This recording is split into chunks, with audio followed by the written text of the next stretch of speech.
দেখবি নামের কতই ফল,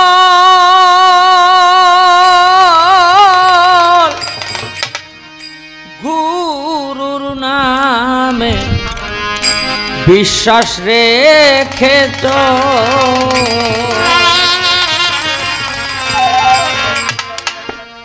ও সে সূক্ষ্ম শান্ত নিত্য মুক্ত অন্তিম কালের সম্বল। ও গুরু সূক্ষ্ম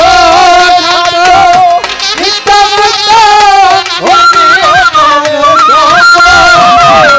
সূক্ষ্ম শান্ত নিত্য মুক্ত অন্তিম কালের সম্বল, গুরুর নামে বিশ্বাস রেখে চল।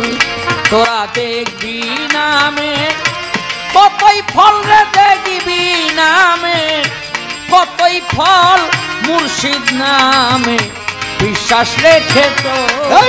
তোরা দেখবি নামের কতই ফল রে, দেখবি নামের কতই ফল, গুরুর নামে বিশ্বাস রেখে চল।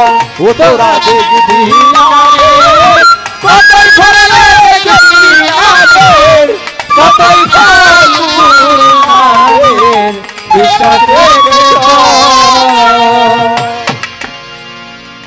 আমাদের সমাজের মধ্যে অনেকের মনের মধ্যে একটা কৌতূহল, গুরু তো দেখা দেখি ধরলাম, তা আমার লাভ কি? এই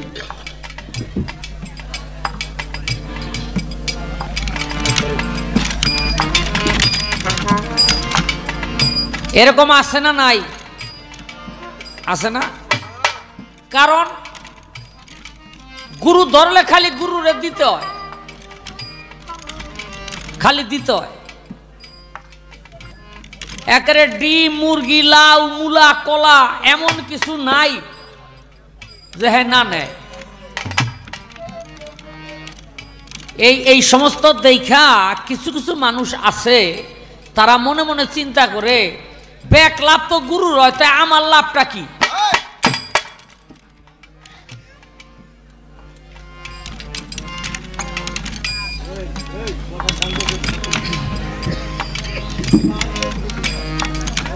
এক গুরুর দরবারে এরকম এক বলদ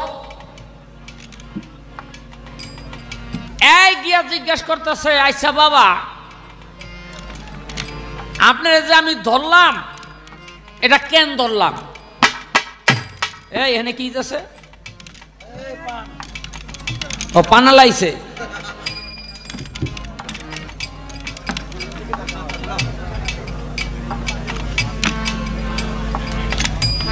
পানালা ভাই, ও পানালা ভাই, আপনি এটা এটা আপনার বিবেকে মানাইলো?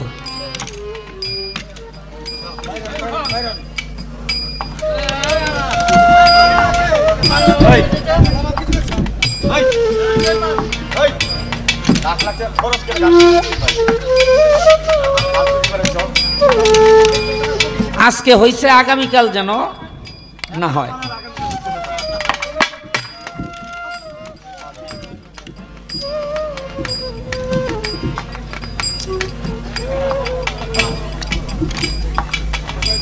এই বাবা, আমি যে আপনার কাছে বায়াত হইছি, তো আমার লাভটা কি?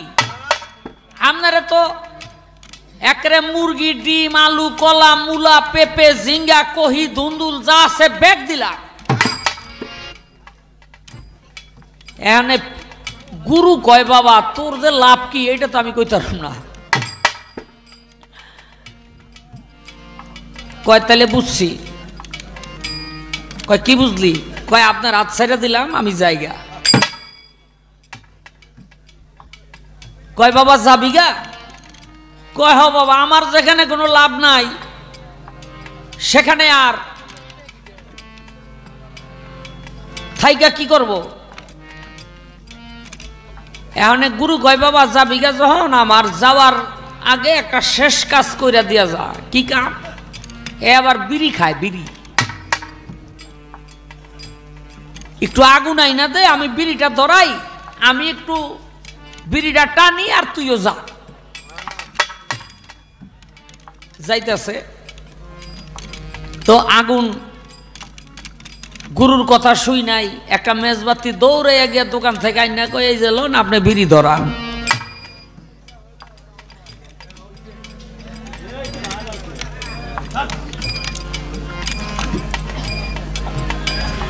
কয় বাবা তোরে কইলাম আগুন আনতে, কিন্তু তুই মেজবাতি লয়ে এলি কেন?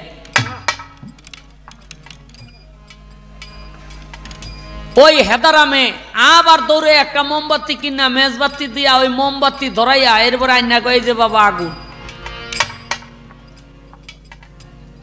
এখন গুরু কয় বাবা তোরে কইলাম আগুন আনতে, তুই মোম ধরে লয়ে এলি কেন? এখন ওই ভক্ত কয় বাবা আপনার কি মাথা খারাপ? কোনো কিছু সাহায্য ছাড়া কি আগুন বাহির করা যায়?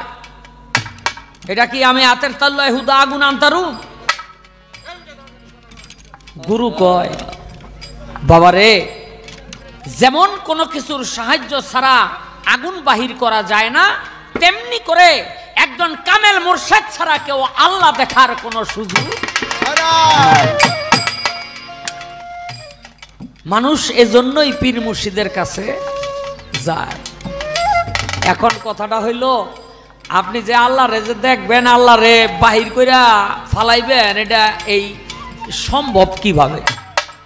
বড় পীরের দরবারে 18 বছর পর্যন্ত এক ভক্ত কাম কাজ করছে। এই 18 বছরের মধ্যে দেখলো কত ডাকাত, গুন্ডা, বদমাইশ, চোর, বাটপার বড় পীরের কাছে এসে আল্লাহর ওলি হয়ে গেল। এখন ওই ভক্ত গিয়া কয় বাবা আপনি আমারও ওলি বানান। বড় পীর কয় বাবা তোরে দেওয়ার মতো কিছু নাই। মগায় মনে মনে চিন্তা করে 18 বছর পর্যন্ত খেদমত করলাম, একটা পয়সা বেতন নিলাম না, আজকে শুধু একটা চাওয়া চাইলাম, কয় আমারে দেওয়ার মতো নাই, এর বাড়িতে আর থাকুম না। কাট্টি বুসকা বাইন্দা ওই যে খাতা বালিশ মাথার মধ্যে লইয়া বাড়ি সাইডা জায়গা একটু দূর যায় আর মনে পিছে ফিরিয়া চায়, মনে মনে কয় বড় পীরের বাড়িটা যদি আগুন লাগিয়া ফুরিয়া যাইতো খুশি হইতাম। পিছে চাইয়া দেখে আগুন লাগিয়ে গেছে। গাঠটি ফালাইয়া দিয়া বাড়িতে দৌড় পাইরা উঠা হাতের মধ্যে ডুমছি মানে বালতি লইয়া কুয়ার থেকে পানি আইনা ওই আগুনের মধ্যে ঢালে নিবানোর জন্য। বড় পীর মিষ্টি মিষ্টি হাসে, পানি যত দেয় আগুন তত বাড়ে। বড় পীরের কাছে গিয়া কয় বাবা আপনি আগুন নিভতে কইলেই তো নিভবা যায়, তো আপনি কন্যা কেন? বড় পীর কয় বাবা একজনের আগুন আরেকজনের নিভায় না। মগায় কয় আগুন লাগাইছে কে? খালি নাম ডাকন। বড় পীর কয় বাবা যে লাগাইছে সেই আগুন লাগাইছে। মগায় মনে মনে কয় যাওয়ার সময় তো আমি কইছিলাম আগুন লাগিয়া যা, খুশি হইতাম, তা আমার কথায় আগুন লাগলো কিনা একটু পরীক্ষা করি। আগুন তুমি শীতল হয়ে যাও, সঙ্গে সঙ্গে আগুন নিভে গেছে। একটা চিৎকার দিয়া বড় পীরের পায়ে পড়ে গেছে, হে বড় পীর আপনার খেদমত করতে করতে কখন আমি নিজেই যে আল্লাহওয়ালা হয়ে গেছে আমি তো জানি না। এই জন্য একটা পীর মুর্শিদের খেদমত করতে হয় সেই মাবুদকে নিজের অস্তিত্বের মধ্যে বাহির করার। তাই দেখবি নামের কতই ফল রে, দেখবি নামের কতই ফল, গুরুর নামে বিশ্বাস রেখেছ ও তোরা দেখবি নামের কতই ফল রে, দেখবি নামের কতই ফল, গুরুর নামে বিশ্বাস রেখেছ, আরে গুরুর নামে বিশ্বাস রেখেছ। গুরু কভু দেহধারী নয়, অনন্ত অসীম গুরু অখণ্ড অব্যয়। গুরু কভু দেহধারী নয়, অখণ্ড অসীম গুরু অখণ্ড অভয়। গুরু কভু দেহধারী নয়, অনন্ত অসীম গুরু অখণ্ড অজ্ঞ ওসে পূর্ণ ব্রহ্ম আনন্দময় ব্যত্যয় অখণ্ড মন্দ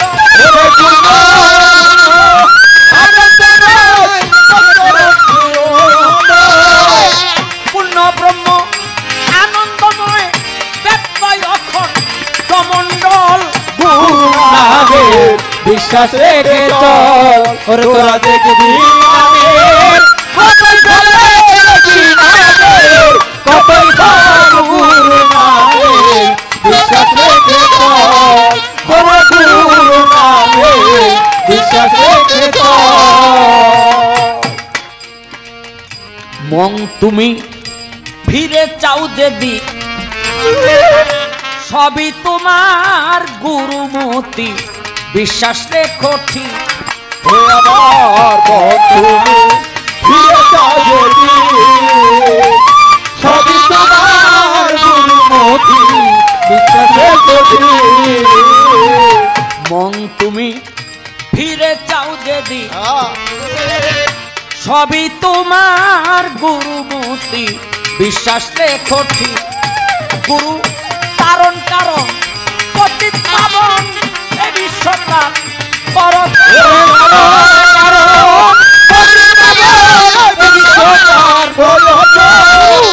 চিনবি যেদিন দেখবি সেই দিন এই বিশ্বতল পরতল রে এই বিশ্বতল পরতল গুরু নাই বিশ্বাস রেখে চল তোরা দেখবি কতই কতই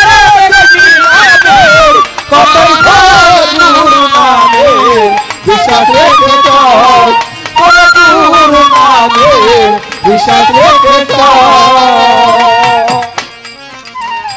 গুরু মন্ত্র সর্বমন্ত্র সার এই পশুরাত্মা উদ্ধারিতে বন্ধু নাই রে আর গুরু মন্ত্র সর্বমন্ত্র পশুরাত্মা উদ্ধারিতে বান্ধব নাই রে আর। গুরু মন্ত্র সর্বমন্ত্র সার এই পশুরাত্মা উদ্ধারিতে বান্ধব নাই রে হবে সদ্গুরু না মিলে যাহা রমেশ কয় জনম বিপ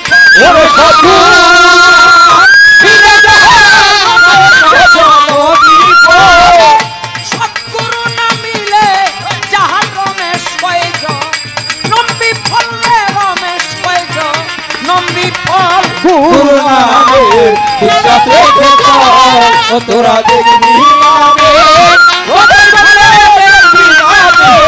কতই গুরু নামে বিশ্বাস রেখে চল তোরা দেখবি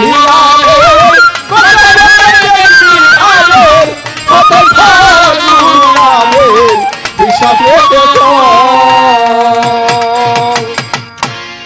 নিজে আল্লাহ ছিল পাগল সৃষ্টির মূলে ও নিজে আল্লাহ ছিল পাগল সৃষ্টির মূলে নিজে আল্লাহ ছিল পাগল সৃষ্টির মূলে পাগলির জীবন ধন্য হইতো পাগলারে পাইলে পাগল হইয়া পাগল বলে কোন পাগলে পাগলির জীবন ধন্য হইতো পাগলারে পাইলে ওই জয় আল্লাহ ছিল পাগল সৃষ্টির মূলে নিজে আল্লাহ ছিল পাগল সৃষ্টির মূলে ধন্য হইতো পাগলের বাইরে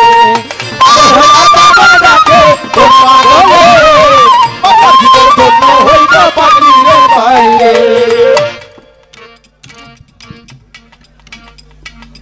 আমাকে আলী ছাড়া কেউ দেখে না এই কথা কেন বললো এটার ইঙ্গিত কিন্তু বহুভাবে আগে আমি দিয়ে গেছি যেখানে নবী সেখানেই আলী কি হ্যাঁ ওই যে মোহরে নবুয়তের মধ্যে কে ছিল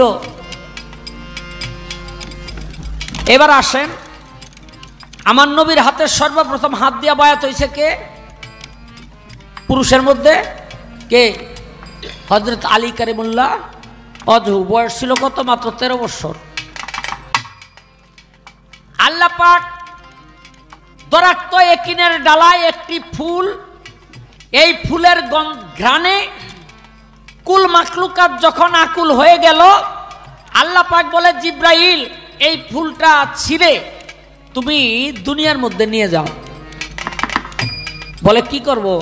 বলে আব্দুল্লাহর নাসিকাতে এই ফুলটা একবার ধরো। আব্দুল্লাহর নাসিকাতে ধরলো। আমার নবী করিম সাল্লাল্লাহু আলাইহি সাল্লাম নাসিকা দিয়া আব্দুল্লাহর ভিতরে চলে গেল, ললাটে গিয়া, ললাট মানে কপাল, ভালো করে খেয়াল করে শুনবেন, আব্দুল্লাহর ললাটে সেই নূর ভাসতে আরম্ভ করলো নূরের চমকে। আব্দুল্লাহর কপালে যে মুহাম্মদী নূর ভাসলো, সেই নূরের আলোতে, নূরের চমকে 350 নারী পাগল হয়ে গেল।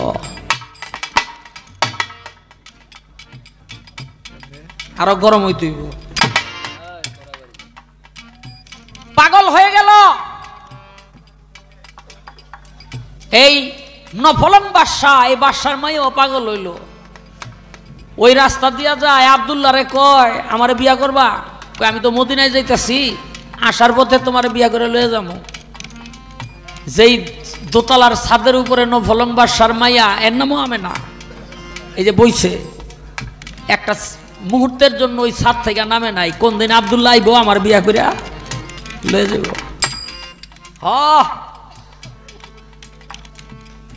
এক দেড় মাস পর তো আইতাছে, দূরে থেকে দেখতেছে, ওই বাড়ির সামনে আইয়া দেখে নফলং বাদশার মাইয়া ছাদের উপরে। বলে তুমি না আমার বিয়া করতে চাইছিলা? তো আমি তো আইছি। বলে তুমি আইছো সত্য, যার জন্য তোমার কাছে আমি বিয়া বইতে চাইছিলাম সে তো তোমার ভিতরে নাই। বলে মানে? বলে আব্দুল্লাহ তুমি সত্যি করে বলো, তুমি মদিনায় গিয়ে কি কোনো নারীর সঙ্গ পাইছো? বলে হ, আমি মদিনায় গিয়ে বিয়ে করছি ওহাব জোহরির মাইয়া, তার নাম আমেনা। আমি তার সাথে বাসর ঘর করে আসছি। সেই বাসরের মধ্যে ভক্তি ভরে মা আমেনা আমার ললাটের মধ্যে যখন চুম্বন করলো, সেই চুম্বনের মধ্যে আমি কি যেন একটা জিনিস হারাইয়া ফেলাইলাম।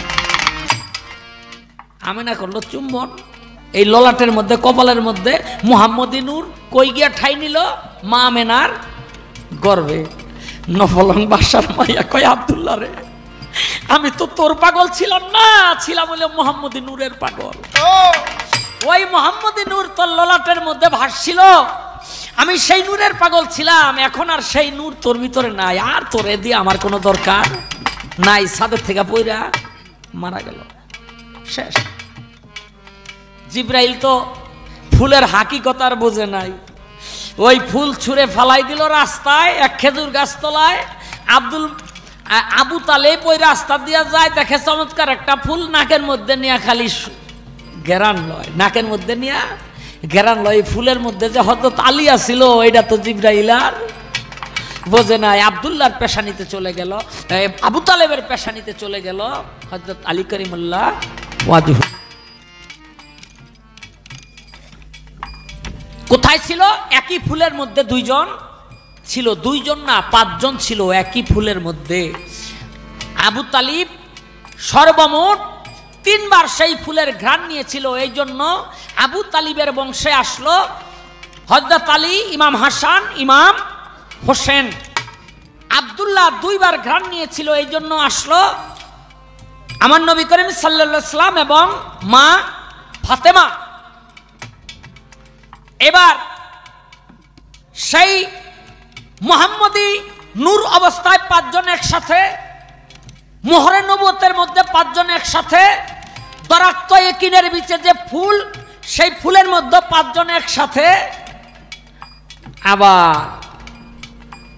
ওই যে গাদিরে খুম বিদায় হজের ভাষণের দিন আমার রাসূল হযরত আলীর হাত উঁচু করে বলেছিল, 1.25 লক্ষ সাহাবীদের মাঝে তোমাদের মধ্যে আমি 2টি জিনিস রেখে গেলাম। বেয়াদবি মাফ করবেন, বর্তমান বাংলাদেশের বহুত আলেম, বহুত মাওলানা এই হাদিস জানে, কিন্তু কয় না, কইলে তাদের ঠক হয়। এদিকে কে জানি খালি জিকির করতেই আছে। দোকান কি আমাদের কথাগুলো কি খারাপ লাগে? বাংলাদেশের যারা জানলেওয়ালা তারা জানে কিন্তু বলে না। কি? বুখারী শরীফ খুলে দেখবেন, আল্লাহর রাসূল বলছে আমি দুটি জিনিস রেখে গেলাম, যে দুটি জিনিস হাসরের ময়দানে আমার সাথে মিলিত হবে। একটি হলো পবিত্র কোরআন, আরেকটি হলো আহলে বায়াত। আহলে বায়াত, আহলে বায়াত কয়বার বলছে? তিনবার। তিনবার কেন কইল? ওটার গুরুত্ব বা বুঝানোর জন্য। এখন আহলে বায়াত কি? আহলে বায়াত হলো আমার হাতে হাত দিয়েছে আলী, আমি আলীকে আমার বেলায়েতি দান করেছি। হযরত আলীর হাতে যারা হাত দিল তারা যেন আমার হাতে হাত দিল। হযরত আলীকে যে প্রিয় বানাইলো, আলী যার মাওলা আমিও তার মাওলা, আমি যার মাওলা আলীও তার মাওলা। বাংলাদেশের বয়াতিরাই তো ভুল ব্যাখ্যা করে। মাওলানা কথা কি কম, কি ভুল ব্যাখ্যা কয়? মাওলা মানে হইল নেতা না। বুখারী শরীফ খুলে দেখবেন, মাওলা মানে হলো প্রিয়। আমার নবী বলে আলীকে যে প্রিয় বানাইলো, জানের চেয়ে বেশি ভালোবাসলো, এইটারে কয় প্রিয়। সে আমাকেও প্রিয় বানাইলো, আর আমি যার প্রিয় আলীও তার প্রিয়। যে আলীকে দুশমন ভাবে সে আমারও দুশমন। কয়বার আসলো? তিনবার। আহলে বায়াত, আহলে বায়াত, আহলে বায়াত। আর কোরআনের কথা কয়বার আসছে? একবার।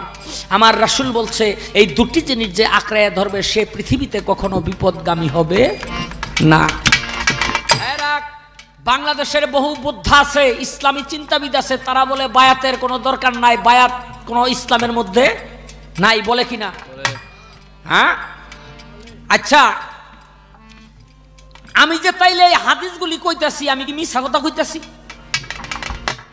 এগুলো যে রেকর্ড হইতেছে না, আমার বান দিব না কি? দেখেন, রাসূলের হাতে হাত দেওয়া ছাড়া কেউ কখনো বায়াত হতে তখন পারে নাই। এবার আসেন ধর্মের মধ্যে, ইসলাম ধর্মের মধ্যে কোরআন এবং হাদিসের মধ্যে সেই বায়াত আছে কিনা। আমি হাদিস থেকে ব্যাখ্যা করলাম আহলে বায়াত কাকে বলে। এবার আসেন কোরআনে, সূরা ফাতের 10 নম্বর আয়াত। 114টা সূরা, তার মধ্যে একটা সূরার নাম হলো সূরা ফাত। ফাত মানে ফয়কার ফা খণ্ডাত। এই ফাত ফাতেহা না, এই ফাত 10 নম্বর আয়াতের মধ্যে আল্লাহ পাক বলে, হে রাসূল আপনি বলে দিন আপনার হাতে হাত দিয়া যারা বায়াত গ্রহণ করতেছে নিশ্চয় ওই হাতের উপরে আমি আল্লাহর হাত রহিয়াছে। কি বলছে? ওই হাতের উপরে আমি আল্লাহর হাত রহিয়াছে। আচ্ছা, আল্লাহ কইতে পারতো না এ দোস্ত আপনি যে হাতে হাত দিয়া বায়াত করতেছেন এই ভণ্ডামি ছাড়েন? নাউজুবিল্লাহ বলেন। কি বলতে পারতো না? কিন্তু আল্লাহ পাক কি বলছে? আপনার হাতে যারা হাত দিয়া বায়াত হইতেছে নিশ্চয় ওই হাতের উপরে, আপনার হাতের মধ্যেই আমার হাত রহিয়াছে।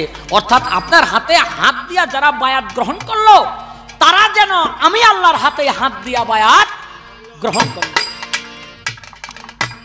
এইটা তো বেটা কথা গেল। হেনে পীরের দরবারে তো বেটিরা গিয়েও মুড়ি দেয়। কি পুতুল দেওয়ান আপনি হইছেন নি? বায়াত হইছেন না? জামাই ধরি আছে, কোনো লাভ নাই, কোনো লাভ নাই। বহুত বেটারা বেডিকে বুঝায় যে তুমি তো আমারে ধরে আছো, আমি পীর ধরছি তুমি আমারে ধরে আছো।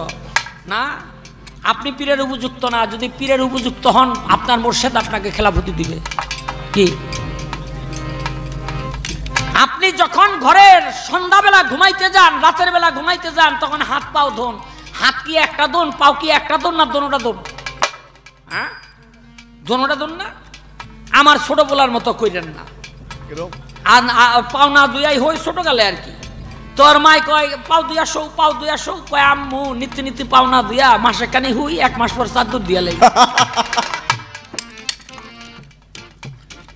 আপনি যখন হাত পা ধোন দোনোটাই ধোন, এক পা এক হাত ধোন না। আমি এই জন্য বললাম আপনি বায়াত হইছেন, আপনার স্ত্রী বায়াত হয় নাই, তাহলে আপনার এক হাত এক পাও ধোয়ার মতো হইল, আপনার 2 হাত 2 পাও ধোয়া হইল না। এখন নারীরা যে বায়াত হবে এর কোনো দলিল আছে কি না? সূরা মুমতাহানাতের 12 নম্বর আয়াত খুলে দেখেন, সেখানে কি বলা হয়েছে? বলতেছে হে রাসূল যারা রাতের অন্ধকারে চুরি করবে না, জেনা করবে না, ব্যভিচার করবে না, নিজ কন্যাদেরকে হত্যা করবে না, আপনার কাছে আসছে বায়াত হওয়ার জন্য, অঙ্গীকার করার জন্য, অঙ্গীকার নেওয়ার জন্য, আপনি যদি তাদের থেকে মুখ ফিরাইয়া নেন আর এরা যদি বিপদগামী থাকিয়া যায়, আখেরাতে কিন্তু এদের দায় আপনারই লইতে হইব। আল্লাহ এই কথা কেন কইল? আরবে চাকরি করছেন তারা কইতারবেন, আরবের মহিলারা যে সুন্দরী এটা না দেখলে বুঝবেন কিছু। এই বাংলাদেশের জরিনা মর্জিনারে দেখে আরবের বেডিকে বিচার করতে পারবেন? হ্যাঁ, এখন ওই রকম 497 জন নারী রাইতের অন্ধকারে নবীর কাছে আইছে হাত দিয়া বায়াত হওয়ার জন্য। বায়াত তো হাতে হাত দিয়া করে। আমার নবী মনে মনে চিন্তা করে, এদের হাতে হাত দিয়া যদি আমি বায়াত করি, আর এরা হইল সব কাফেরদের স্ত্রী, সকালবেলা আমার নামে একটা কলঙ্ক রটাই দিব। এই জন্য নবী ইস্তত বোধ করলেন, আর সূরা মুমতাহানাতের 12 নম্বর আয়াত আল্লাহ পাক নাজিল করে দিলেন। নবী বিপদে পড়ছেনি, কি করলো? এক মটকা পানি আইনা ওই 497 জন নারীকে বললেন হাত দাও। ওই পানির মধ্যে হাত দিল, নবী আরেক দিক দিয়ে হাত দিল, তখন তাদেরকে বায়াত করলো। তাহলে আমার মা বোনদের বায়াতের ব্যবস্থাও আছে। ভাইরে, যারা কামেল ওলি পীর মুর্শিদ, তাদের দেহের মধ্যে কখনো কাম ভাব থাকে না। কি কোনো কাম ভাব থাকে? মেয়ে যত বড় সুন্দরী হোক, বাবার সামনে গিয়া দাঁড়াইলে বাবার কখনো কাম ভাব জাগ্রত হয়? কিরে বাবা, কখনো কাম ভাব জাগ্রত হয় না। যে কামেল ওলি, তার ভক্ত মেয়ে তার সামনে গিয়ে যদি দাঁড়ায়, কখনো তার ভিতরে কাম ভাব জাগ্রত হবে না। নিজামুদ্দিন আউলিয়া সন্দেহ করছিল শাহজালাল বাবারে। নিজামুদ্দিন আউলিয়া হইল দিল্লিতে, আর শাহজালাল হইল সিলেটে। শাহজালাল বাবার দরবারে সুন্দরী সুন্দরী মেয়েরা যাতায়াত করে। তো নিজামুদ্দিন আউলিয়া কইল, এই শাহজালাল কেমন মানুষ, তার দরবারের মধ্যে মেয়েরা যাওয়া আসা করে। তখন শাহজালাল বাবা একটা কৌটা পাঠাই দিল দিল্লিতে নিজামুদ্দিন আউলিয়ার কাছে। নিজামুদ্দিন আউলিয়ার কাছে নিয়ে দিছে। এটা কি? কয় জানি না কি। শাহজালাল বাবাই পাঠাইছে। খুলছে, খুইলা দেখে উপরে একটা তুলা। তুলাটা উঠাইছে, ভিতরে দেখে একটা জ্বলন্ত কয়লা। ওই কয়লার নিচে দেখে আবার আরেকটা তুলা। কিন্তু কি আশ্চর্য ব্যাপার, উপরের তুলা ওপরে না, নিচের তুলা ওপরে না, মাঝখানের কয়লাটা জ্বলে। শাহজালাল বাবাই বুঝাইলো, নারী যদি আগুন হয়, আমি হইলাম সেই তুলা, ওই আগুনে আমাকে পোড়াইবার ক্ষমতা রাখে না। তাই বাবা, একজন কামেল পীরের হাতে হাত দিয়া মা বোনেরাও বায়াত হবে, তাতে কোনো সন্দেহ নাই। আর যারা ওই রকম অশ্লীল বাক্য এই ক্ষেত্রে ব্যয় করবে, তারা হলো দিন ও ধর্মের দুশ্মন।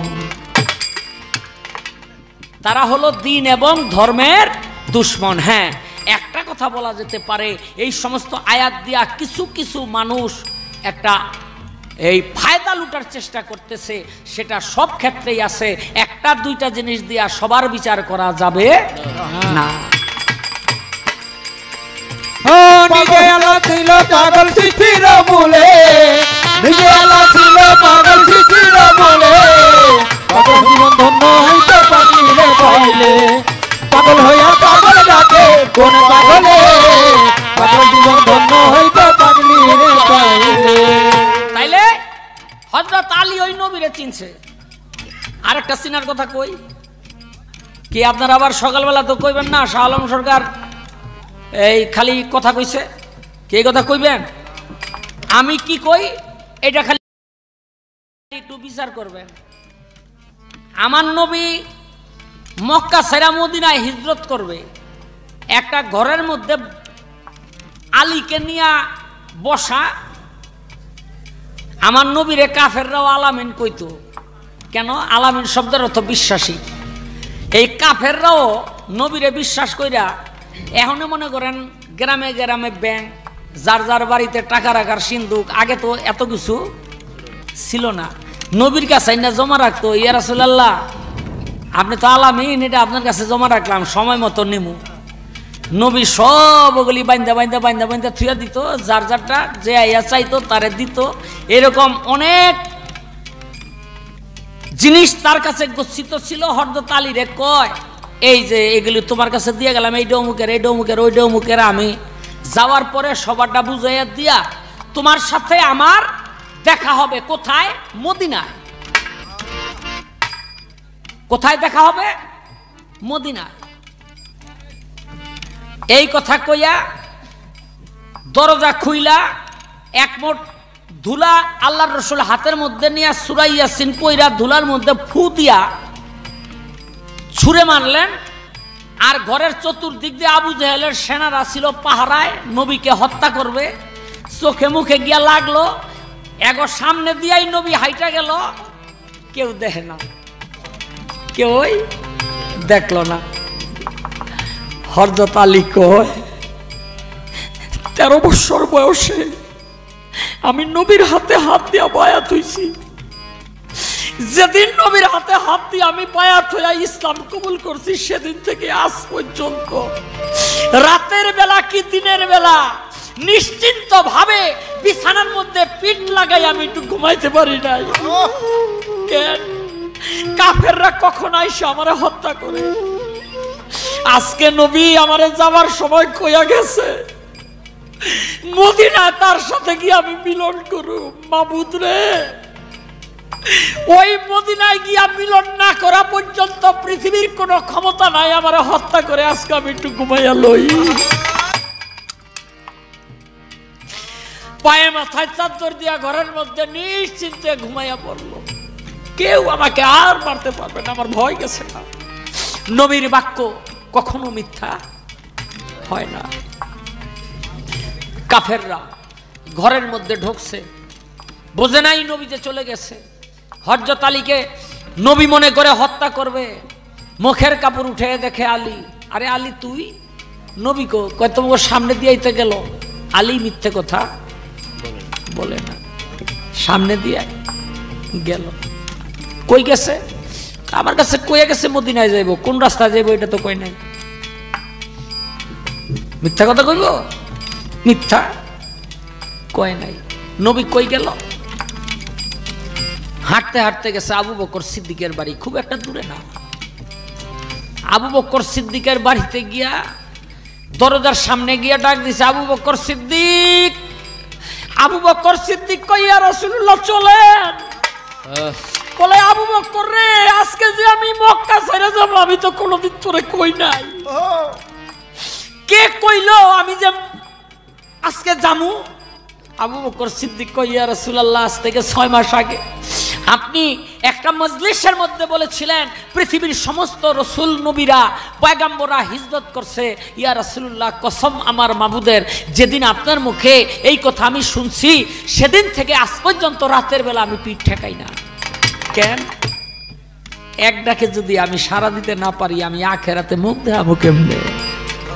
2টা ঘোড়া নিয়ে কারণে যে চলে গেল। কই গেল? সর পর্বতে। সর পর্বতে গিয়া ঘোড়া 2টা ছাইরা দিল। ঘোড়ার পায়ের চিহ্ন দেখা দেখা দেখা দেখা কাফের সেনারা সর পর্বতের মুখের মধ্যে গেল। আল্লাহ কয় মাকড়সা মুখের মধ্যে জ্বালবো না, আল্লাহ কয় কবুতর জালের মধ্যে ডিম পা। কাফেররা গিয়া দেখে ডিম পাড়া আর জাল বুনানো।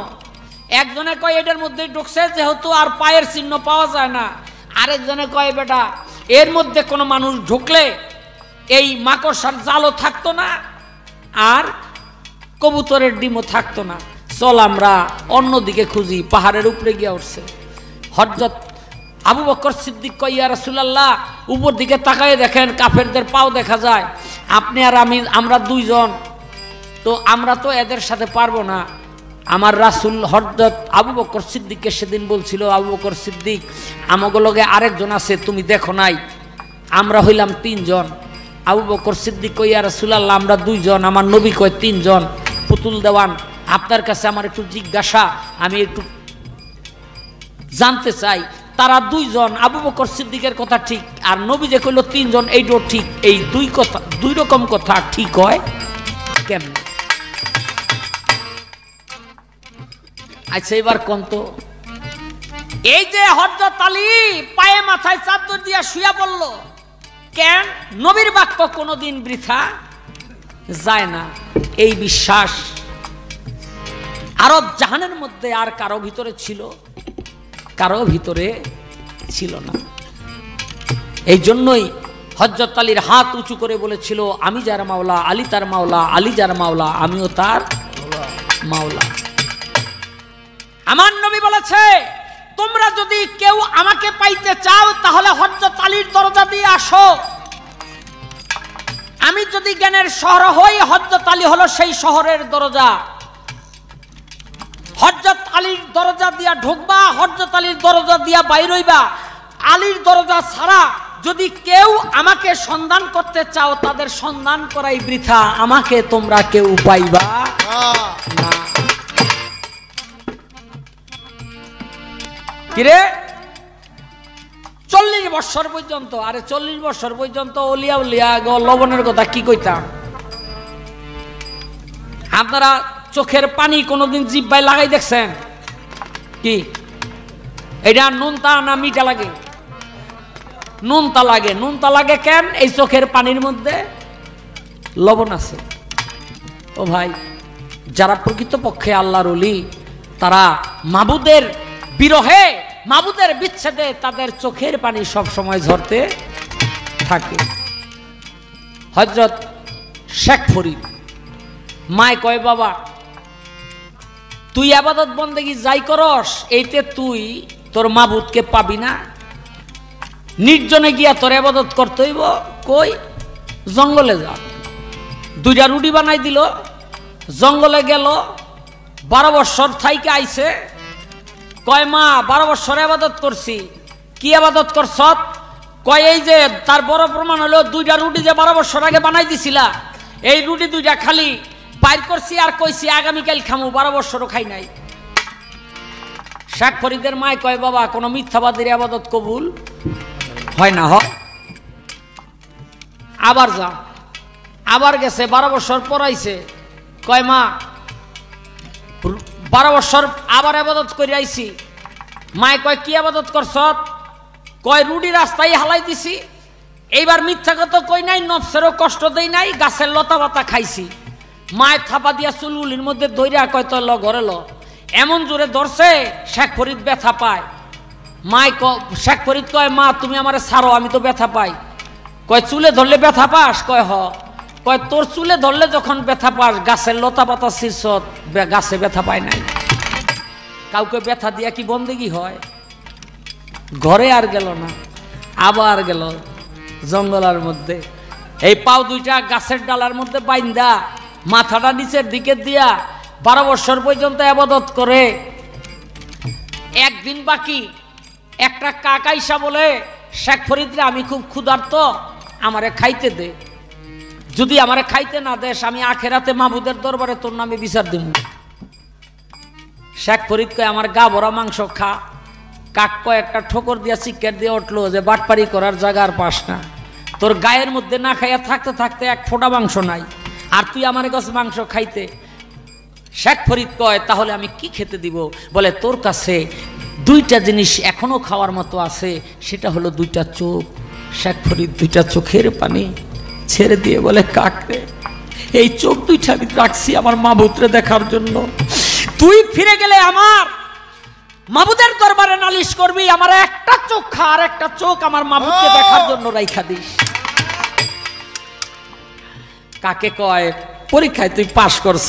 আমি তো কাক না রে, আমি একজন ফেরেশতা। আল্লাহ আমারে পাঠাইছে, পরীক্ষায় পাশ করছ, যা বাড়িতে যা। গেছে বাড়িতে। মায় কয় কি করছ? কয় এই ঘটনা। কয় তুই পরীক্ষায় পাশ করছ, তোর ইবাদত কবুল হইছে, কিন্তু এখনো তোর একটা কাম বাকি রয়ে গেছে। কি কাম? কয় তুই তো পীর ধরস নাই।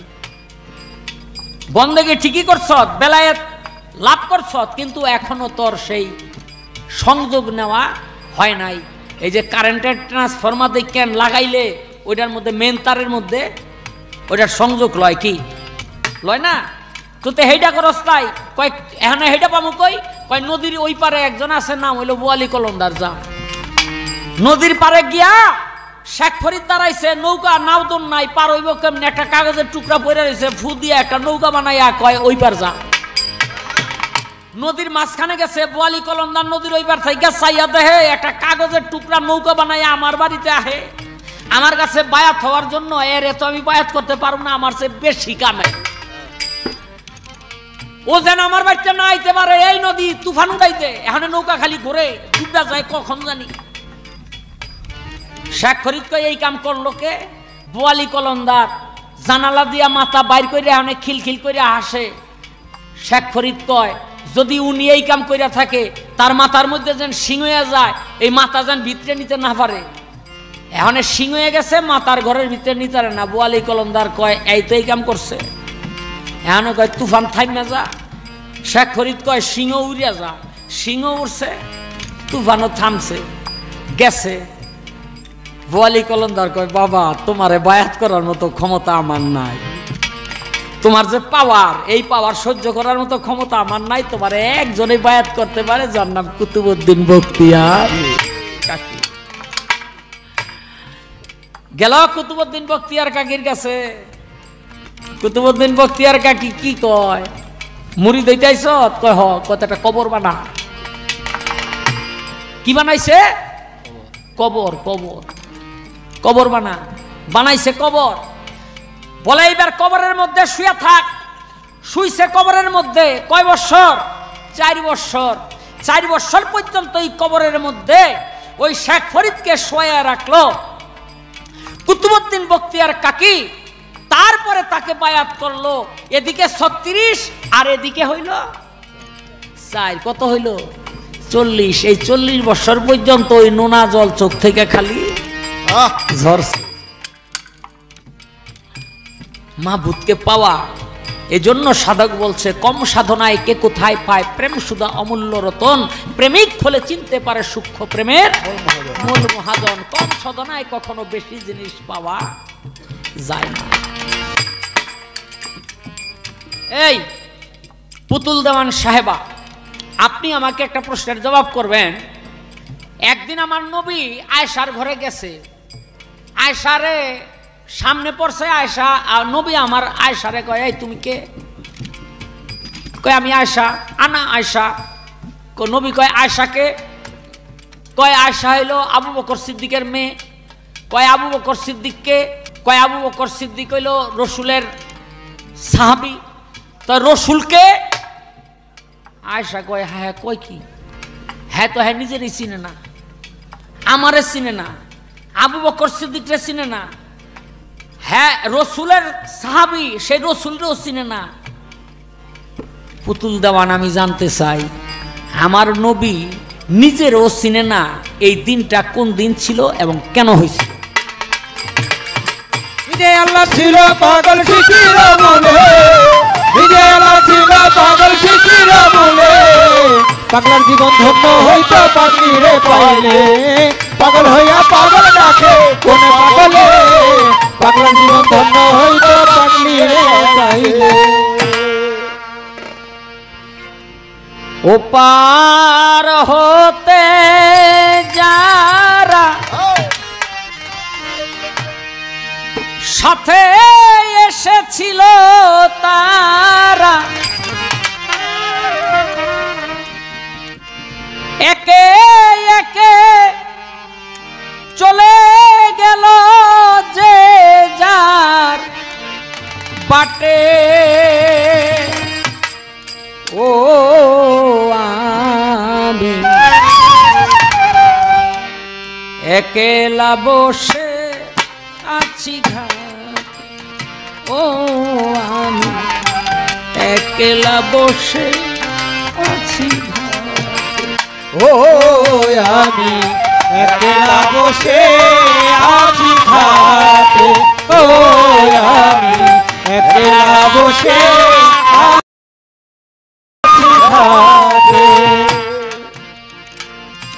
ও পার হতে যারা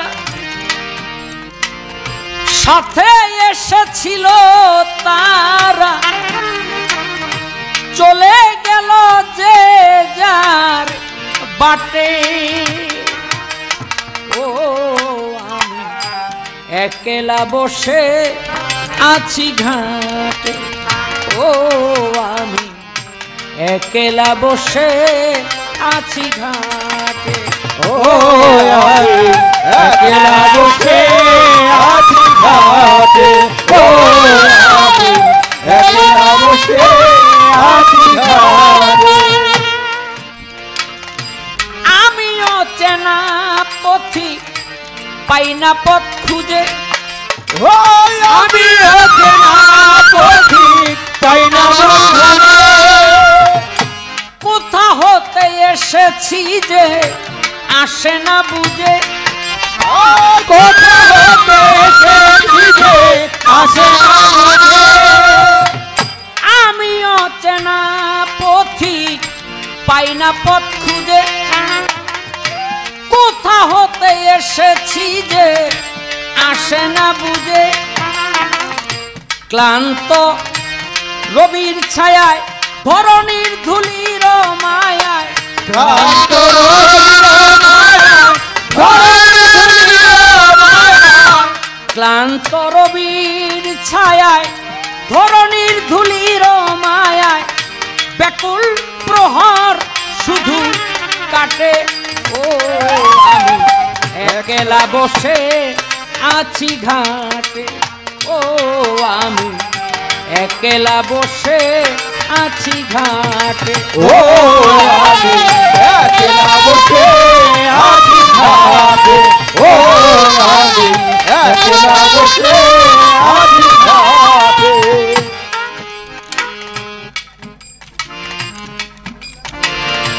আশার দোলনায় কত দোল খেয়েছি, বাউলের মঞ্চে কত গান গেয়েছি। আশার দোলনায় কত দোল খেয়েছি, বাউলের মঞ্চে কত গান গেয়েছি। যাদের নিয়ে আমি খেলেছি খেলা, ও যাদের আমি খেলেছি খেলা, মিলায়েছিনু কত রঙের মেলা, ও কত রঙের মেলা। যাদের নিয়ে আমি খেলেছি খেলা, মিলায়েছিনু কত রঙের মেলা। কি হতে যে কি হলো, কে কোথা চলে গেল, কি হতে যে কি হলো, কে কোথা চলে গেল। কি হতে যে কি হলো, কে কোথা চলে গেল। সারা নাহি পাই মাথা কুটে, ও আমি একলা বসে আছি ঘাটে, ও আমি একলা বসে আছি ঘাটে, ও আমি একলা বসে আছি ঘাটে। জীবন খাতার পাতায় কি যে লিখে যায়, কিছু তা মুছে গেছে, কিছু মনে নাই। জীবন খাতার পাতায় কি যে লিখে যায়, কিছু তার মুছে গেছে, কিছু মনে নাই। উল্টায় খাতার পাতা সবই দেখি ভুল, ও উল্টায় খাতার পাতা সবই দেখি ভুল। আমি যেন হাই কারো খেলার পুতুল, আমি যেন হারানো আমার পুতুল। উল্টায় খাতার পাতা সবই দেখি ভুল। আমি যেন হাই কারো খেলার পুতুল। বেদনার ঝুলি কাঁদে দীননাথ বসে কাঁদে, বেদনার ঝুলি কাঁদে দীননাথ বসে কাঁদে। বেদনার ঝুলি করি বুঝি এলো ওই ছুটে ও আমি একলা বসে আছি ঘাটে ও আমি একলা বসে আছি ঘাটে ও আমি একলা বসে আছি ঘাটে ওপার হতে যারা সাথে এসেছিল তারা ও